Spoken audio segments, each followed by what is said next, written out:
I love my family. As a matter of fact, I just got back from a trip celebrating my older sister's 60th birthday. And I think about how many families can't do what we just did. My parents are divorced, yet they sat together and smiled. And my siblings and I come from completely different perspectives.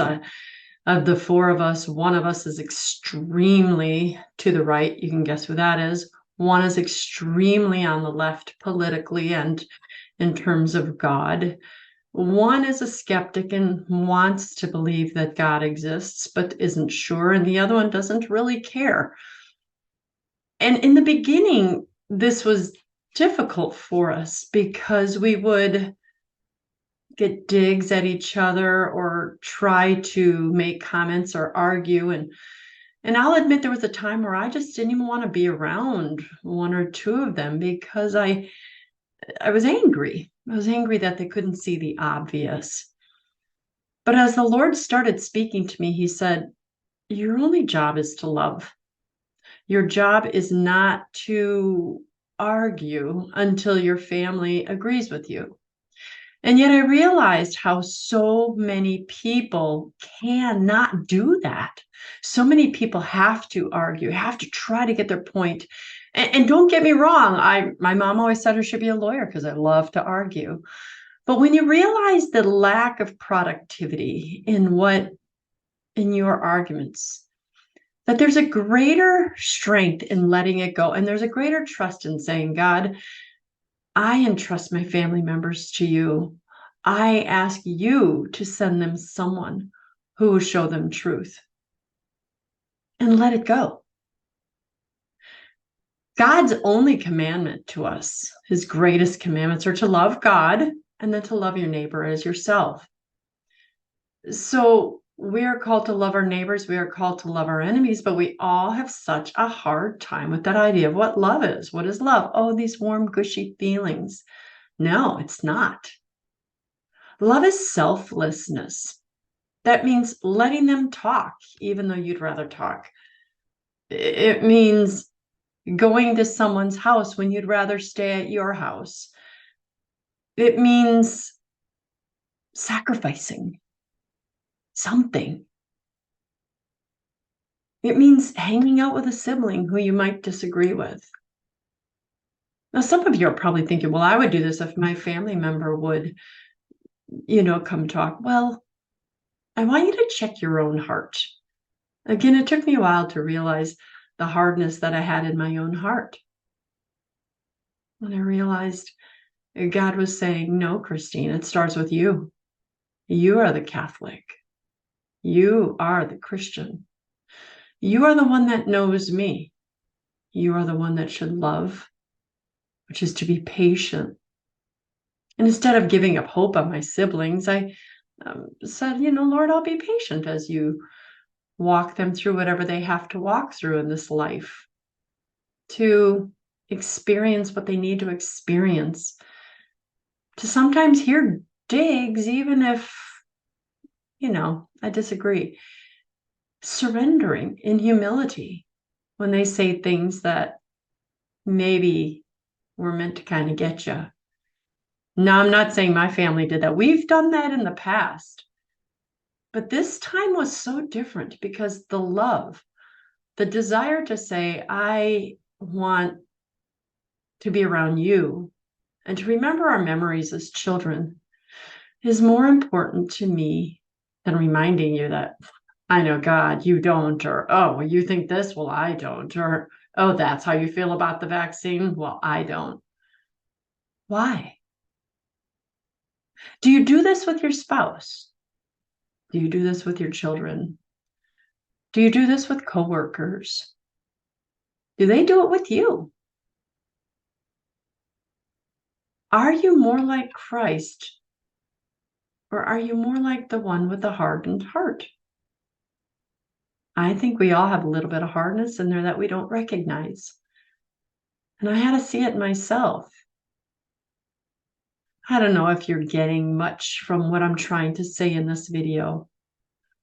But my point is loving others sometimes it's way different than you think. Just being kind to them, sending a birthday card, or calling that family member with whom you haven't talked for a long time. Even if they said, I don't ever want to hear from you again. Perhaps sending the card or the flowers anyway. Perhaps showing up on the door anyway. Perhaps saying, I'm sorry for any way I've ever hurt you, even though you know 90% of the pain was caused by them. Because even 10% of it was caused by you. And even if you can't name what that was, I've had to do that before. I wrote a letter to a family member saying, I'm so sorry. Please forgive me for any way I ever failed you. Now, in the thing we were fighting about, we still never agreed. But I wanted to be able to say, if you have these feelings, even though I completely disagree with them, I'm not God. I'm not perfect. So whatever it was that I've done that has caused any hurt to you, perceived or actual, I'm so sorry. And leave it at that. No buts, no explanations why. Just, I am so sorry. Could you ever forgive me? I will try to be a better brother or sister or mother or wife or daughter or friend or neighbor or colleague. Humility is such a powerful form of love. And let me just say one more thing. The fact that if I said that and it made you bristle, like, ooh, I would never want to write a letter like that, might be exactly the sign saying, maybe you do have that hardness. Because the Holy Spirit is saying, I have forgiven everything you've done, everything you did against me. And I'm still going to die for you. I'm so sorry. Of course, Jesus never had to say, I'm so sorry for anything I ever did to hurt you, because he never hurt us. But he was an example to us. Just lay yourself bare, not in a way that makes you a doormat, but in a way that empowers you in the Holy Spirit. It's an interesting concept. I could really develop this more, but in a short video, I just wanted to give you that to chew on. Think about those with whom you have differences and choose love instead. I want to say one more thing.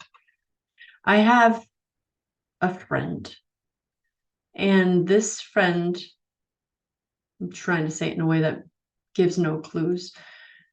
This friend allowed herself to care for a brother who was on drugs because he was kicked out of everywhere else. So she let him into her house and he brutalized her. He raped her, actually, physically, tried to kill her. He went to jail. She had to live with those wounds.